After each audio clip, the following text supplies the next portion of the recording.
Da smo danes naredili nadaljnji korak in jaz ga samo ocenjujem današnjega posveta, da smo naredili pomemben v smislu, kje smo vsi deležniki poenoteni. Hkrati smo pa tudi ugotovili, da so določena razhajanja še vedno prisotna. 3 točke so tiste, ki so ključna, na katera moramo v naslednjih nekaj mesecih do jeseni, do konca avgusta razčistiti.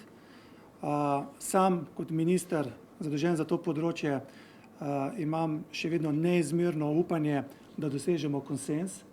Zato me veseli, da sta obe strani konstruktivno pristopili k današnjemu posvetu. Predstavitve so bile res vsebinsko bogate, diskusija tudi se je zavlekla precej dlje, kot smo predvidevali.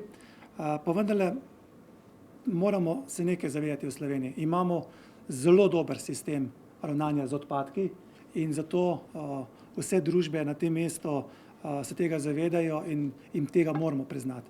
Hkrati imamo pa pred sabo tudi zelo ambiciozne cilje. Ti cilji z obstoječim ravnanjem in z obstoječim sistemom ne bodo doseženi in to smo danes vsi ugotovili. In tudi dosežen je konsenz, da nekaj moramo narediti. Obstajata 2 poti, znotraj teh 2 poti so seveda natančni načrti in danes je padla odločitev in tega sem zelo vesel, da bo v naslednjih tednih, se pravi do konca meseca avgusta, da bomo natančno razdelali vse podatke, vse številke, tudi financiranje, tudi določena dejstva, ki so si nasprotujoča, tako ena kot druga stran na podlagi iste stvari trdita različno, da se tukaj poenotimo, da pridemo do končnih odločitev in potem je seveda tudi na političnih odločevalcih, da sprejmemo odločitev.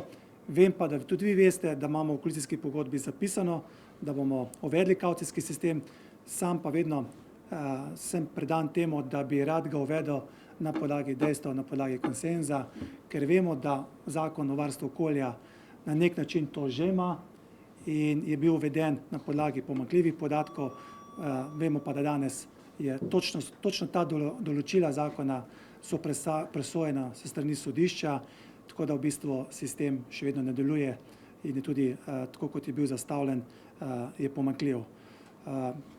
Na ministrstvu bomo še vedno trudili, da pridemo do konca in da najdemo skupen konsenz. S tem pa tudi danes posvet je pokazal, da obstaja izredno velika volja, da v Sloveniji najdemo ta konsenz. Tako da, evo, zdaj pa predajam še vama, da potrdita ali pa ovržeta današnje dogovore.